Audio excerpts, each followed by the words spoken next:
ह्या केकची ऑर्डर घेतलेली तर खरं, पण मला काही समजत नव्हतं तो केक कसा बनवायचा आणि मी डायरेक्ट ऑर्डर घेऊन टाकली. आणि पहिलं तर मग मी जे स्पॉन्ज होते त्या आकाराने त्याची लेअरिंग पण केली, पण जे त्याचे नुसते लेअर हलत होते. त्यानंतर म्हटलं की डायरेक्ट आपण पूर्ण केकची जशी लेअरिंग करतो तसंच करू आणि जो छोटा फ्रंट साईडचा जो केक आहे तो आपण वेगळा करूया आणि हा जो असा चंद्राच्या आकाराचा होता तो पण आपण वेगळा करूया.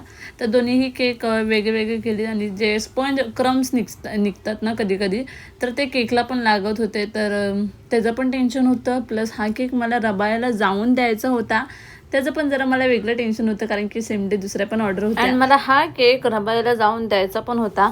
आणि मॅमने मला एक रेफरन्स पिक्चर पाठवलेला, तर तो खूप डार्क कलर होता. मी म्हटलं एवढा डार्क तर होणार ना, आणि जर मी केला तरी तो तुमच्या हाताला सगळीकडे लागणार, तर आणि जी टेस्ट आहे ती पण चेंज होऊन जाणार. तर ते बोलले की जो ब्ल्यू कलर आहे तो व्हाईटमध्ये करा, बाकी ॲज इट इज होतं. आणि त्याच्यावरती स्पार्कल्स टाकलेले.